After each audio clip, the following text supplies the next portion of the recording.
한반도가 텅 빈다. 세계 최저의 출산율, 세계 최고속의 고령화. 한국은 이제 세계에서 가장 빨리 늙는 나라로 빠져들고 있습니다. 고령화 충격, 과연 활로는 없는가? SBS가 이를 주제로 제1차 미래 한국 리포트 발표 대회를 엽니다.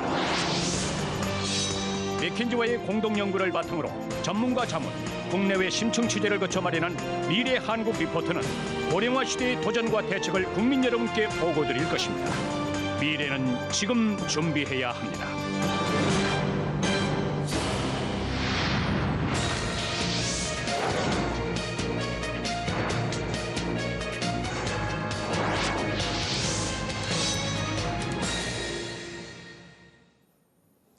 안녕하십니까. 지금부터 제1차 미래 한국 리포트 발표 대회를 시작하겠습니다. 저는 오늘 행사의 사회를 맡은 박상규입니다. 저희 SBS는 해당 분야 최고의 전문가 집단과 국가적인 의제를 연구하고 깊이 있는 취재를 통해 미래 한국을 여는 보도를 모색해 왔습니다. 이제 그 결과를 국민 여러분들께 보고드리기 위해 오늘 미래 한국 리포트 발표 대회를 갖게 되었습니다. 그 첫 번째 보고 주제로 고령화 문제를 선정했습니다. 지난 3월부터 맥킨지&컴퍼니와 공동 연구를 했고 미국, 일본, 유럽 등의 7나라를 취재했습니다. 먼저 송도균 SBS 대표이사 사장께서 간단한 배경 설명과 함께 인사 말씀을 드리겠습니다.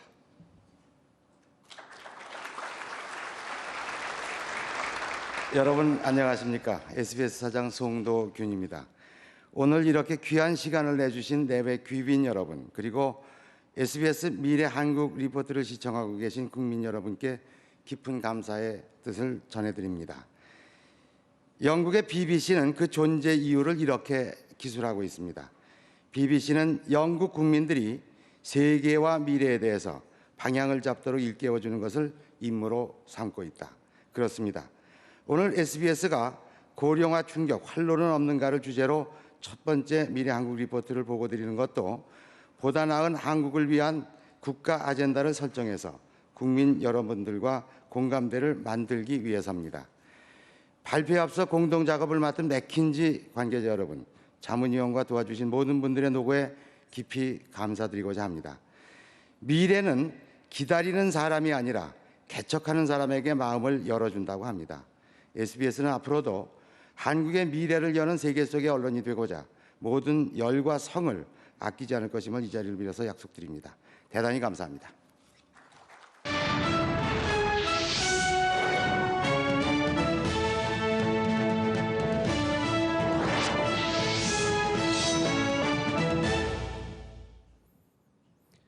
네, 다음은 SBS와 지난 6개월간 함께 연구해온 맥킨지 글로벌 연구소의 디아나 페럴 소장이 고령화의 세계적인 동향과 한국의 시사점에 관해 발표하겠습니다. 맥킨지 글로벌 연구소는 노벨 경제학상 수상자를 비롯해서 세계적인 두뇌가 모인 맥킨지의 두뇌 집단입니다. 디아나 페럴 소장을 소개하겠습니다.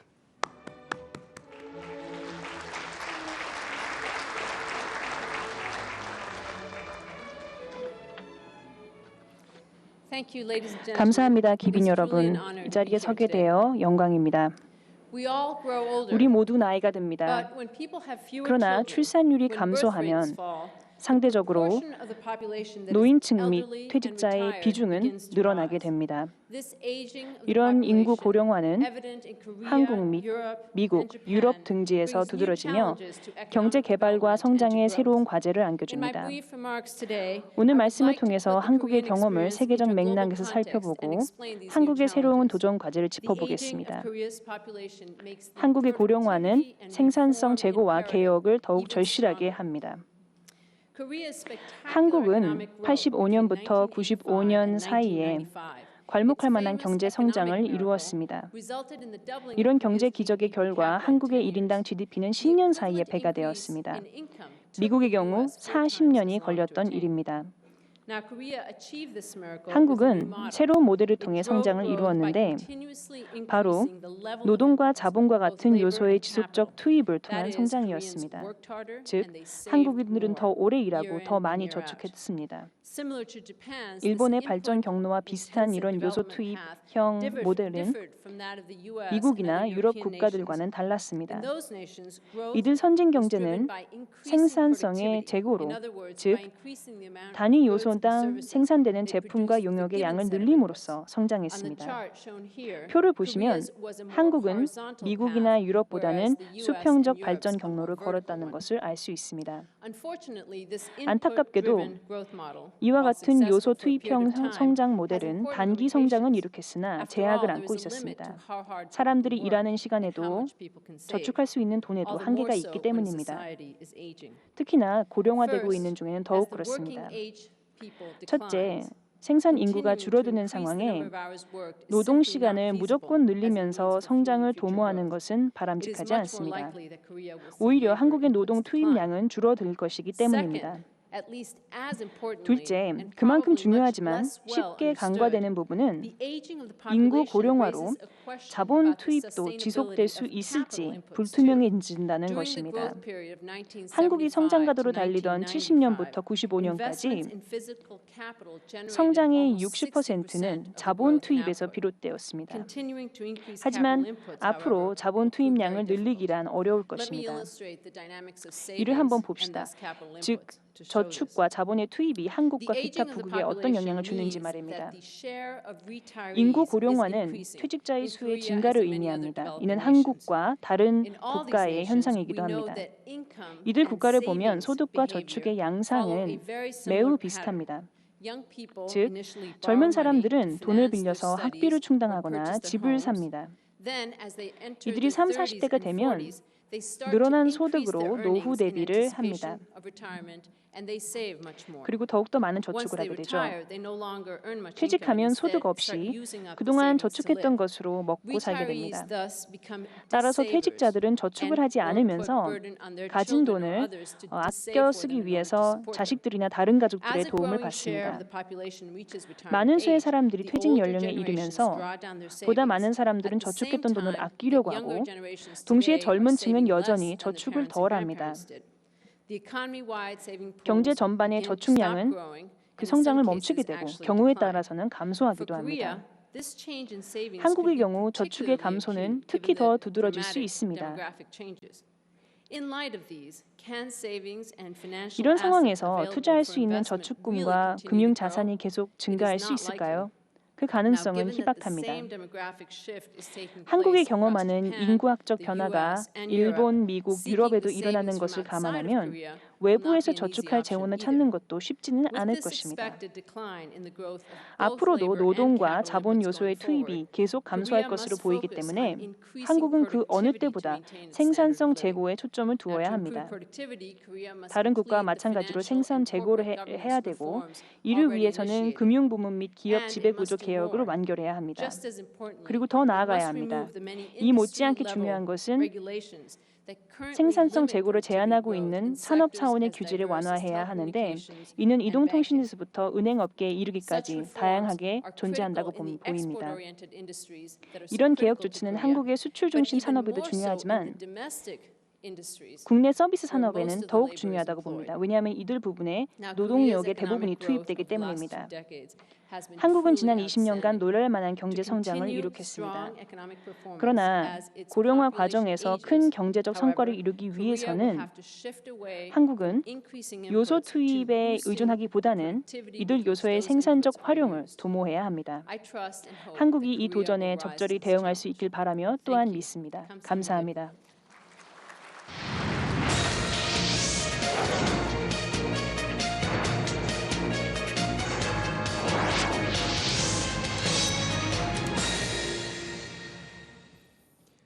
디아나 페럴 소장님 감사합니다. 고령화 충격 활로는 없는가? 이제 SBS 미래 한국 리포트의 첫 번째 결과물을 보고드리겠습니다. 오늘 발표는 SBS 보도본부의 최금락 미래부장 겸 경제부장, 김상협 미래부 차장, 최정규 맥킨지 공동대표가 맡아주겠습니다. 먼저 SBS 김상협 차장이 고령화의 문제부터 제기하겠습니다. 안녕하십니까, 김상엽입니다. 오늘 미래 한국 리포트는 5부분으로 구성됩니다. 먼저 한국의 초고령 사회가 과연 어떻게 우리에게 다가오는지를 살펴보겠습니다. 이어서 늙어가는 한국과 삶의 충격, 그리고 한국 경제에 대한 고령화의 도전을 분석하겠습니다. 4부에서는 분야별 해법을 제시하겠습니다. 끝으로 왜 대한민국이 새로운 국부 창출 프로그램과 생산성 혁명을 필요로 하는지 말씀드리겠습니다. 2026년 한국의 미래입니다. 5명 중 1명이 65세 이상의 노인이 되는 초고령 사회. 1명이 벌어서 1명을 부양해야 하는 시대입니다. 3명이 벌어서 1명을 부양해야 하는 지금도 허덕이는 판에 말 그대로 허리가 휘는 미래입니다. 청년 실업과 조기 퇴직, 그리고 여성 취업의 열악한 현실을 감안하면 실제 부담은 이보다 훨씬 더 클 수 있다는 것이 SBS와 맥킨지의 공통된 분석입니다. 지금 이대로라면 상황은 계속 악화될 것입니다. 2050년이 되면 55세 이상 인구가 전체 인구의 절반을 차지하게 됩니다. 지금의 3배입니다. 반면 현재 인구의 절반에 달하는 25세에서 54세 인구는 그때 가면 3분의 1로 줍니다. 노인들의 리그로 역전된 인구 피라미드, 에이지 퀘이크, 말로만 듣던 인구 지진, 인구의 지각 변동이 바로 한국에서 벌어지고 있는 것입니다. 더 큰 문제는 우리나라가 세계에서 가장 빠른 속도로 늙어가고 있다는 점입니다. 고령화 사회에서 초고령 사회로 가는데 프랑스가 150년이 넘게 걸립니다. 미국은 86년, 이탈리아는 74년입니다. 한국은 26년입니다. 인간이 경험하는 변화 중 가장 중대한 변화가 인구 변동이라고 피터 드러커는 말합니다. 그런데 우리는 불과 한 세대 내에서 이 모든 변화를 겪게 되는 것입니다. 이유는 간단합니다. 평균 수명이 급속히 증가하고 출산율은 빠르게 떨어지고 있기 때문입니다. 지난 30년 사이에 한국인의 평균 수명은 15년 이상 늘어났습니다. 출산율은 3분의 1 수준으로 떨어졌습니다. 출산율은 정말 최악입니다. 인구를 현 수준으로 유지하기 위한 인구 대체 출산율은 2.1이라고 합니다. 둘을 낳아도 사실은 잘 현상 유지가 안 된다는 얘기죠. 하지만 한국의 출산율은 1.19입니다. 전 세계 200여 국가 중에서 단연 최저 수준입니다. 이대로 가다간 한반도가 텅 빌지도 모른다는 얘기가 그래서 나옵니다. 과연 우리의 미래는 어떻게 되는 것일까요? 여기 그 미래로부터 편지가 와 있습니다.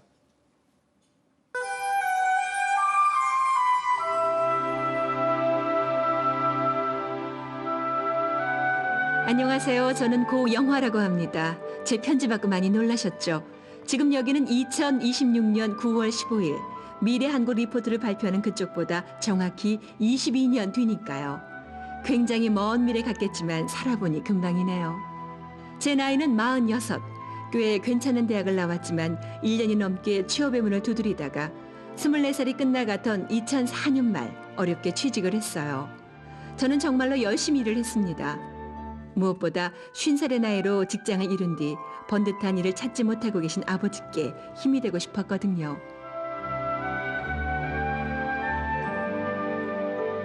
스물여덟 살 되던 2008년 직장 동료와 결혼을 했지요. 아이는 미루다 결국 31살 때 아들을 낳았습니다. 둘째는 엄두도 내지 말자고 이름도 하나로 지었고요. 어떻든 빠듯해도 남편과 저는 열심히 살면서 집도 마련했어요. 물론 지금도 30년짜리 모기지론을 갚고 있지만 말입니다. 이만하면 운이 좋은 셈이지요. 그런데 꼭 그렇지만은 않은 것 같네요. 어제 친정 식구들과 모처럼 저녁 식사를 했어요. 아버지의 73번째 생신이었거든요. 90이 넘은 할머니는 치매로, 제 동생은 미국으로 시집갔고 남편은 해외 근무니, 아버지, 어머니, 그리고 저 이렇게 셋이서요. 아버지는 식사 도중 침울한 표정으로 영화야, 내가 정말 이렇게 20년 넘게 놓을 줄은 몰랐다. 미안하구나 하시더군요. 제 마음도 많이 아팠어요. 조금이라도 더 보태드리고 싶지만 시댁도 돌봐야 하고 제 자신이 허리가 휠 정도거든요. 저녁값 계산하며 돈 생각에 절로 한숨이 나오더군요. 저 불효녀죠. 여기 생활 정말 장난 아닙니다. 세금, 국민연금, 의료보험으로 제 월급의 40% 훨씬 넘게 손끝 하나 거치지 않고 빠져나갑니다. 게다가 교육비, 인구가 갈수록 줄어드는 바람에 대학도 여기저기 많이 문을 닫았지만 여전히 좋은 대학 들어가기는 힘이 듭니다. 우리 아들 하나는 중국 회사에 아르바이트를 다니는데 과외 한번 제대로 시키지 못하는 처지랍니다. 창밖을 보니 아침부터도 대목은요. 군인, 교사, 공무원들이 함께 거리로 나와 연금 투쟁을 벌이는 겁니다. 국민연금도 20년쯤 뒤면 위험하다는데 제 미래는 정말 괜찮을까요? 아이들은 줄고 노인들은 계속 늘어나는 지금 한 사람이 벌어 한 사람을 부양하는 시대라는데 체감은 더 심해요. 가정이 아예 없는 경우도 많고요. 경제는 얘기할 기분이 들지도 않네요. 여러분, 고령화라는 게 이렇게 무서운 건지 몰랐어요. 제발 싸우지 말고 지금부터라도 힘을 모아 미래를 준비해 주세요. 그랬다면 이런 편지는 받지 않았겠지요. 자, 힘내세요. 2004년 9월 15일 대한민국 파이팅입니다. 그럼 안녕히 계세요.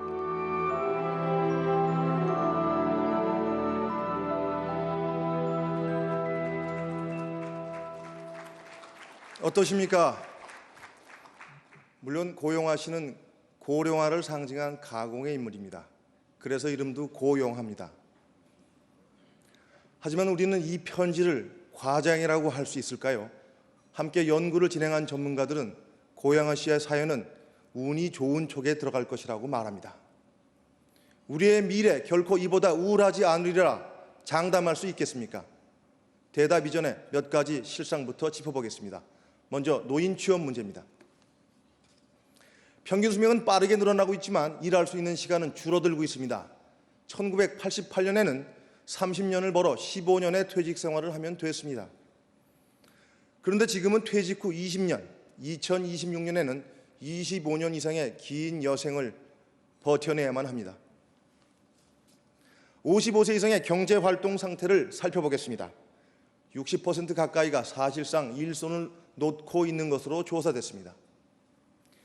그나마 일하는 분들도 자영업이나 단순 노무직이 대부분입니다. 이분들에겐 노인의 자아실현이란 먼 나라 얘기일 따름입니다. 고령화는 또한 사회안전망인 연금제도와 사회보험제도를, 의료보험제도를 뒤흔듭니다. 선진국들이 그랬습니다. 특히 한국의 경우 3대 연금 측 모두가 큰 문제입니다. 국민연금은 이대로 가면 2036년에 적자로 들어서고 2047년에 고갈되고 맙니다. 정부도 인정하는 시나리오입니다. 조금 내고 많이 받아갈 수 있다는 달콤한 유혹이 빚어낸 차가운 결과입니다. 여기에 고령화 충격까지 더한다면 국민연금은 현재로선 파산의 운명을 피할 길이 없습니다. 기업연금 역시 지지부진합니다.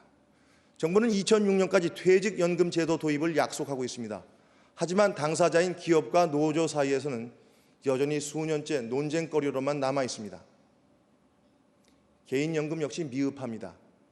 미국의 경우 1인당 월 평균 $250 이상을 가입합니다. 한국은 그 5분의 1 수준입니다.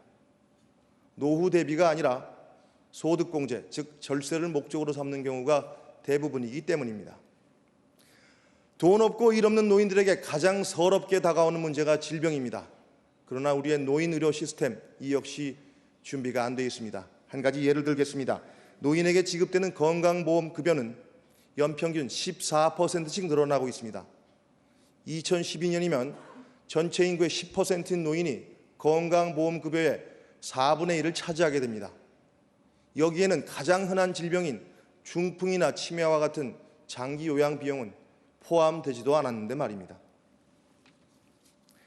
노인의 질병을 누가 수발할 것인가 역시 심각한 사회 문제가 되고 있습니다. 장기 요양을 필요로 하는 노인 중 절반 이상을 지금처럼 가족들이 계속 돌봐야만 한다면 가정 해체까지 불러올 수 있습니다. 지금 그런 추세가 목격되고 있습니다. 고령화 충격, 그러나 이것이 전부가 아닙니다. 특히 경제가 걱정입니다.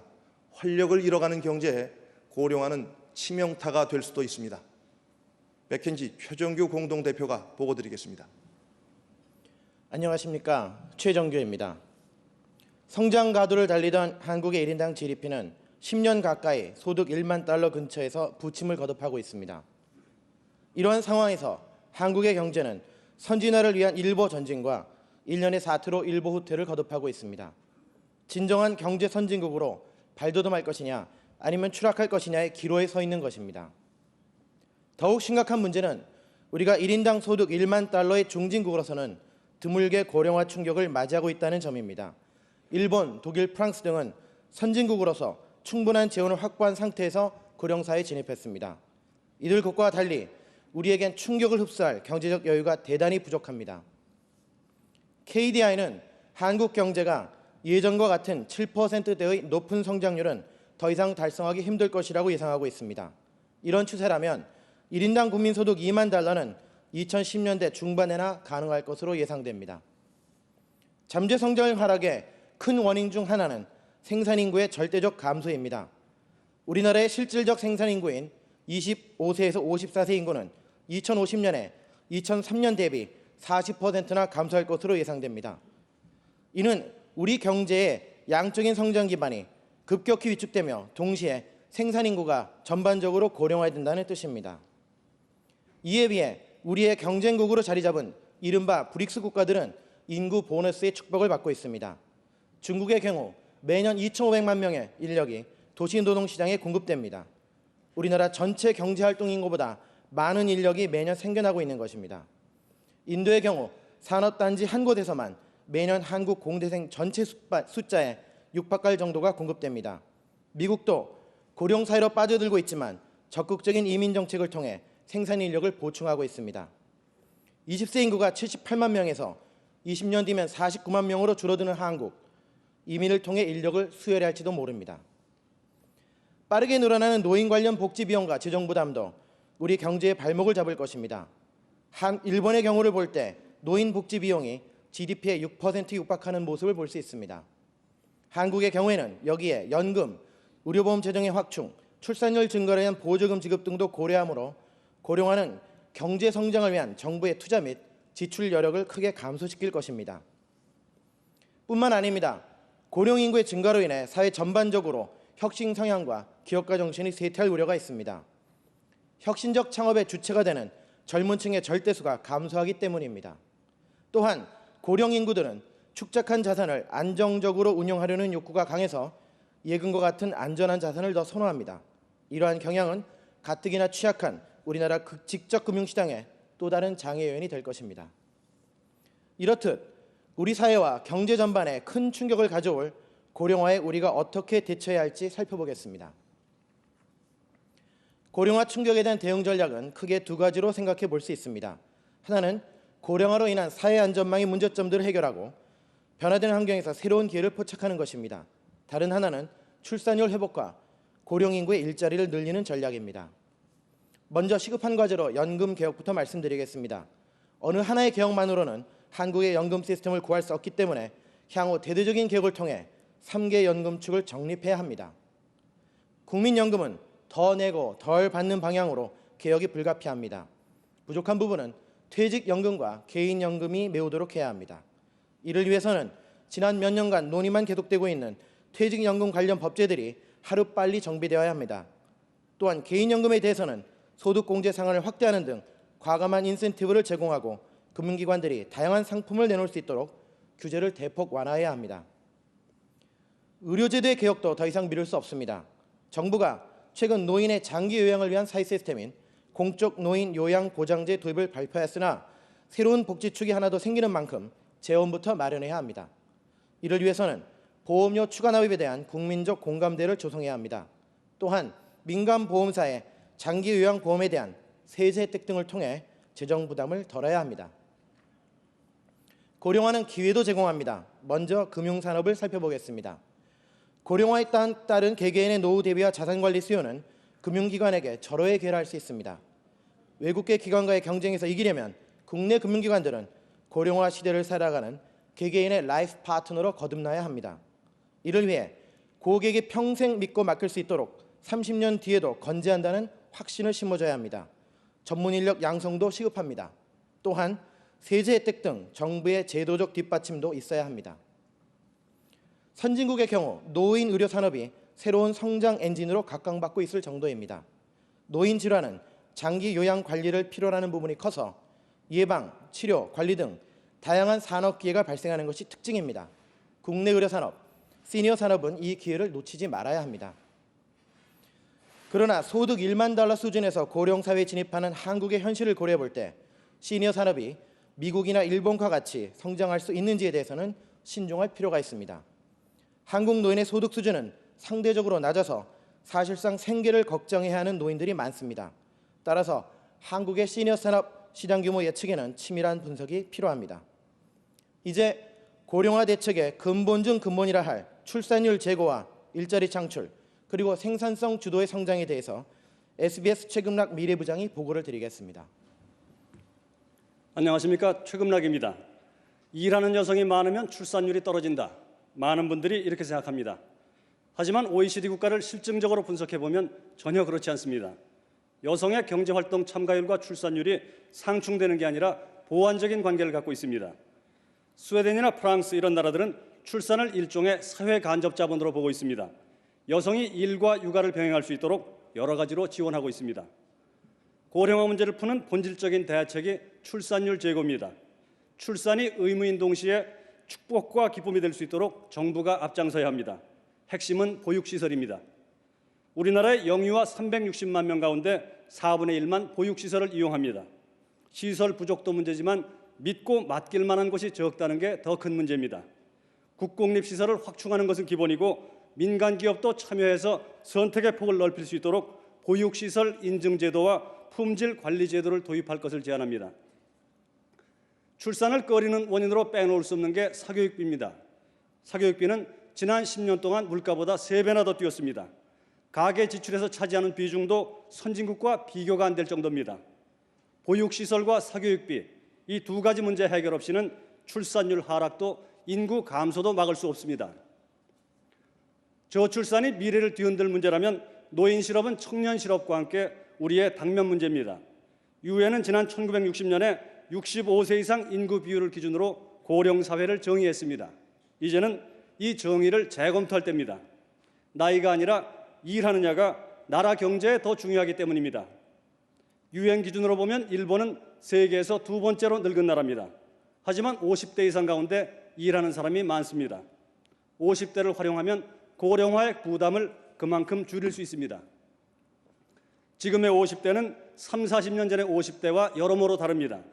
50세를 예로 들면 1970년에는 남은 인생이 5분의 1밖에 없었습니다. 요즘에는 3분의 1이나 남아 있습니다. 지금의 50세는 1970년 기준으로 41세나 마찬가지입니다. 이제는 50대를 청년으로 재정의해야 합니다. 한창 일할 수 있는 50대 노동력을 최대한 활용해야 합니다. 50대에게 일할 기회를 주려면 크게 3가지가 달라져야 합니다. 가장 중요한 게 노동시장의 유연합니다. 고용을 자유롭게 조정할 수 없다면 기업은 50대를 고용하는데 망설일 수밖에 없습니다. 둘째로 지금의 호봉급제를 보완할 직무급제가 도입돼야 합니다. 나이 때문에 무조건 더 많은 임금을 줘야 한다면 나이 든 사람을 고용하기가 어렵습니다. 마지막으로 50대 스스로 인식을 바꿔야 합니다. 50대는 뒷전으로 물러나 쉴 나이가 아니라 여전히 능동적으로 일해야 할 주체입니다.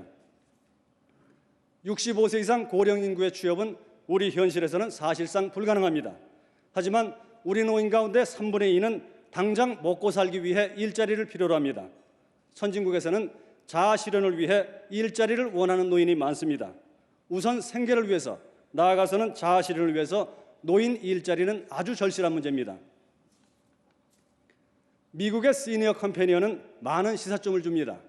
건강한 노인과 몸이 불편한 노인을 연결시켜서 건강한 노인 15,000명이 쇠약한 노인 6만 1,000명을 보살핍니다. 건강한 노인은 그 대신 정부에서 급여와 보험 같은 혜택을 받습니다. 미국 정부는 재작년에 이 프로그램에 우리 돈으로 500억 원을 지원했습니다. 그 결과 아픈 노인 간병에 들어갈 예산을 2천억 원이나 줄였습니다. 동시에 노인 일자리도 만들어냈습니다. 이어 신국부 창출 필요성에 대해 말씀드리겠습니다. 지금까지 여러 대책을 말씀드렸습니다만 재원을 어떻게 충당하느냐가 관건입니다. 한마디로 나라가 부강해지는 수밖에 없습니다. 새로운 국부를 창출할 프로그램이 절실합니다. 생산 인구가 주니까 노동 투입도 줄고 자본 투입도 줄어듭니다. 이제는 요소 투입형 성장은 한계에 달했습니다. 생산성 주도형 성장 말고는 대안이 없습니다. 기술 혁명과 소프트 혁명이야말로 국가 경쟁력을 확보할 수 있는 유일한 대안입니다. 고령화 충격 정말로 큰 문제입니다. 하지만 활로는 있습니다. 고통스럽긴 해도 미래 한국을 위한 국민과의 약속이 신뢰를 얻고 지켜줄 수 있다면 실마리를 찾을 수 있습니다. 노동시장 유연화와 장기 자본시장 육성, 기업하기 좋은 나라의 토대가 만들어진다면 분명히 해낼 수 있습니다. 기술혁명, 생산성 혁명으로 새롭게 국부를 창출할 수 있다면 일자리가 만들어지고 출산율도 유턴할 수 있습니다. 연금과 의료제도의 성공적인 개혁과 신사업 기회의 전략적인 활용도 가능해집니다. 1인당 소득 2만 달러를 조기에 달성해서 고령화 충격을 흡수할 수 있습니다. 비전 있는 한국을 만들 수 있습니다. 미래 한국을 위해서 SBS와 맥켄지는 이런 캠페인을 제안합니다. 50대 이제는 청년이다. 셋 만나 잘 키우자. 노후 대비는 장기 투자로. 생산성 혁명으로 선진국 도약 이상 4가지입니다. 미국 FRB 의장 앨런 그린스펀이 이런 말을 했습니다. 고령화는 연령 구조뿐 아니라 경제와 사회 전체에 심각한 영향을 주게 된다. 미국은 지금 그 미래를 준비하지 않으면 안 된다. 자, 미국이 이런데 우리는 어떻겠습니까? 고령화는 우리 모두의 문제입니다. 정부는 물론이고 기업과 국민 모두 더 늦기 전에 고령화 충격을 헤쳐나갈 준비에 나설 것을 제안합니다. 감사합니다.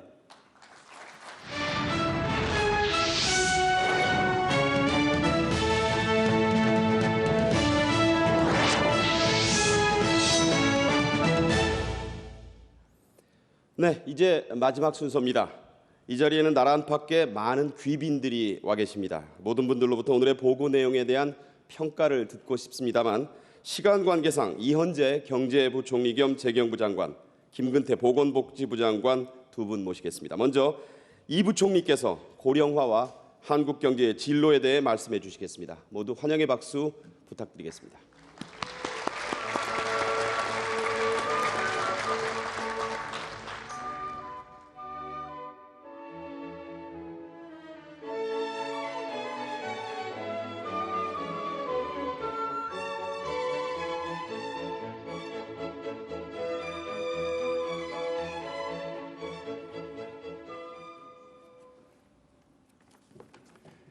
안녕하십니까. 재정경제부 장관 이헌재입니다. 초청해 주신 데 대해 감사드리며 오늘 이 프로그램을 제작 기획하신 관계자 여러분의 노고를 치하드립니다. 우리 경제는 현재 안팎으로 큰 도전을 받고 있습니다. 밖으로부터 받는 도전은 중국, 브라질, 러시아, 인도로 대표되는 브릭스 국가들의 부상입니다. 현재 G6라고 하는 선진 6개국의 15%에 불과한 브릭스의 경제 규모는 2025년이 되면 G6의 절반 규모를, 그리고 2040년경이면 G6 국가를 상회할 것으로 전망되고 있습니다. 또한 우리 경제 사회가 직면하고 있는 내부적인 도전 요인은 고령사회의 도래입니다. 고령사회가 되면 보다 적은 경제활동 인구로 보다 많은 노령인구를 부양해야 하므로 경제의 생산성이 떨어지고 사회 활력이 저하될 수밖에 없습니다. 브릭스의 부상이나 고령화 추이를 감안할 때 고령사회로 진입하는 2019년까지 우리에게 남은 시간은 길어야 15년밖에 없습니다. 15년 안에 우리 경제를 한 단계 더 도약시켜서 선진 경제에 진입해야 합니다. 이것이 우리의 과제이자 도전입니다. 급속히 진행되는 고령화 사회에서 우리 경제를 도약시키기 위해서는 무엇보다도 새로운 성장 동력의 창출이 중요합니다. 이를 위하여 과학기술 혁신과 인재 양성, 차세대 성장 산업의 육성, 지역의 균형 발전, 그리고 동북아 경제 중심 지속 추진 등을 통해 우리 경제가 계속 성장해 나갈 수 있는 안정적인 기반을 확립해 나가도록 하겠습니다. 그리고 고령화로 인한 재정 지출 증대에 대비하여 세원을 넓혀 세수입을 확보하면서 재정 지출에 있어서는 경제적 지출을 상대적으로 줄이고 고령화에 대비한 사회적 지출과 교육비 지출을 늘려 나가야 하겠습니다. SOC 투자 등 경제적 지출은 연기금 등 민간 저축을 활용하고 국내외 민간 자본을 유치함으로써 보완하도록 하면 될 것입니다. 또한 고령자의 경제 활동 기회를 확대하기 위해 일자리 창출 노력을 강화해 나가겠습니다. 현재도 고령자 인재은행 등을 통해 취업 알선 서비스를 제공하고 고령자를 고용한 기업에 장려금 등을 지원하고 있으며 금년 하반기까지 고령자의 계속 고용, 전직 지원 강화, 정년 연장, 연령 차별 금지 등을 포함한 고령자 고용 촉진 종합 대책을 수립할 계획입니다. SBS의 이번 프로그램은 고령화의 급속한 진행에 대하여 경각심을 불러일으키는 한편 그 문제점과 영향에 대해 진단함으로써 우리가 지금 해야 할 일을 전반적으로 짚어보고 나아갈 방향에 대한 대안을 제시하였습니다. 이번 SBS의 미래 한국 리포트를 통하여 고령화와 관련한 정부의 정책 추진에 탄력을 줄 수 있으리라고 기대합니다. 감사합니다.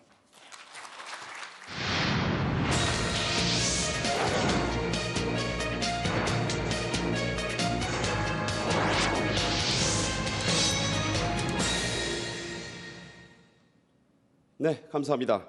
다음은 주무장관인 김근태 보건복지부 장관께서 강평과 함께 고령화에 대한 정부의 정책 구상과 의지를 밝혀주시겠습니다.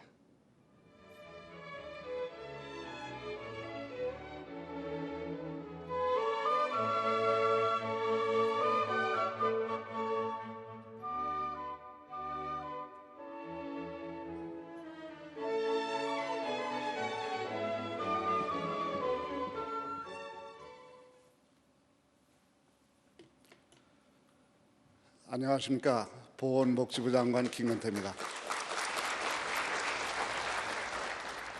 앞에서 청산유수 같은 방송인들의 설명을 들었습니다.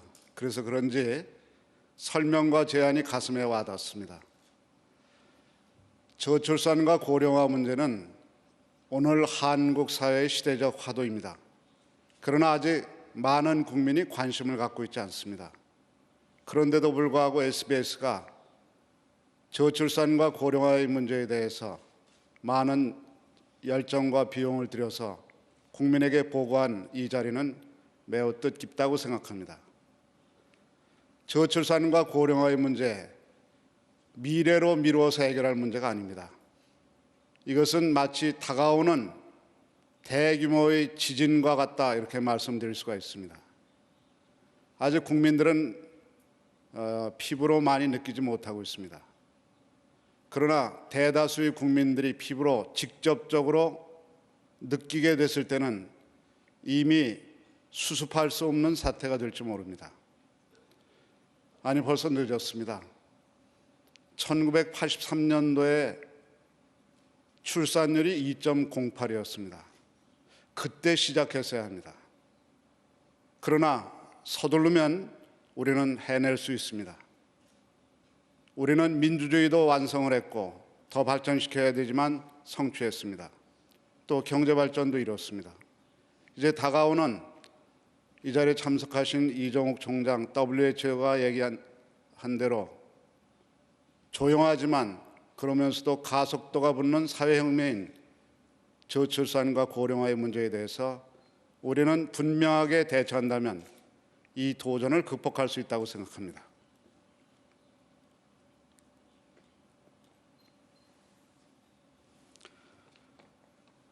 일할 수 있는 청장년층이 줄어드는 반면 사회가 부양해야 할 노인 인구는 급격히 늘어남으로써 국가 성장의 원동력과 복지 시스템의 작동에 엄청난 충격을 몰고 오고 있습니다.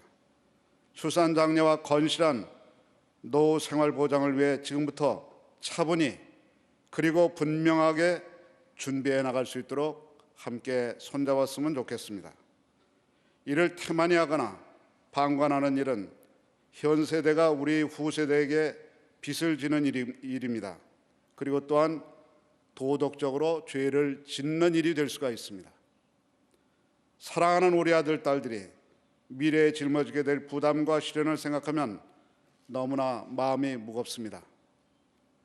우리 국민 모두가 힘을 모아 열린 마음으로 함께 고민하면서 확고하게 대처해 나갈 것을 제안하고자 합니다. 정부가 앞장서겠습니다. 국민 여러분 함께해 주십시오. 부탁드리고 요청드립니다. 고맙습니다.